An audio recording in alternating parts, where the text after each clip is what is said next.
అస్మద్గురుభ్యో నమః. ఈరోజు తిరుప్పావై 7వ పాసురం. ఏమిటి పాసుర అర్థము? ముగ్గు చూపించకుండా ఇలా ఉన్నది ఈమె అనుకుంటున్నారా? ఈ రోజు కీసేంద్రంగానే ఈ పాసురంలో గోదాదేవి దదిమదన వైభవాన్ని మనకు అనుగ్రహించారు. అందుకని అనుకరణ వ్రతం కాబట్టి ఈ వ్రతాన్ని ఆనాడు గోదమ్మ గోపికలను అనుకరించి వ్రతం చేస్తే మనం ఈనాడు మిర్యాలగూడలో ఆ గోధుమని అనుకరించి దదిమదనం కార్యక్రమం చేసుకున్నాం ఇప్పటి వరకు. అలాగే ఈ రోజు పాసురంలో గోదమ్మ రెండవ గోప బాలికని మేల్కొల్పుతున్నారు.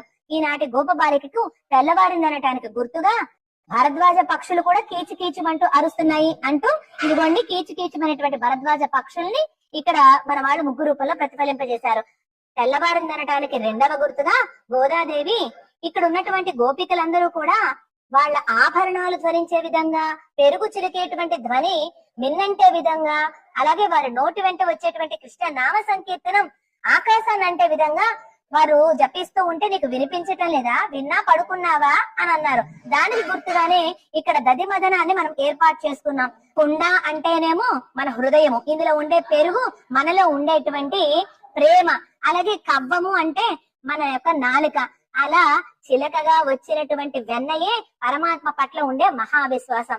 దీన్ని అనుకరిస్తూనే ఇలా దదిమదన వృత్తాంతాన్ని చేసుకోవడం జరిగింది. ఈ రోజు మనకు అనుగ్రహించిన నామం నారాయణ, కేశవ, మాధవ, గోవింద, మూర్తి అనే 5 తిరునామాలు మనం స్మరించుకున్నాం. అలాగే ఈ రోజు అనుభవించుకునేటువంటి దివ్య దేశం రేపల్లె, అలాగే బదరికాశ్రం, తిరుకన్నపురాన్ని కూడా అనుభవించుకోవచ్చు.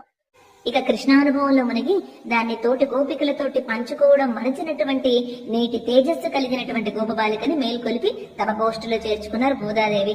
ఆమె యొక్క శిరోజాలు ఎంతో అద్భుతంగా శ్రీకృష్ణ పరమాత్మ పట్ల ఉన్నటువంటి ప్రేమను సూచిస్తున్నాయి. తలలో ఉన్నటువంటి పువ్వులు ఆమెలో ఉన్న జ్ఞానాన్ని సూచిస్తున్నాయి అంటూ అంతరార్థం తెలుసుకున్నాం.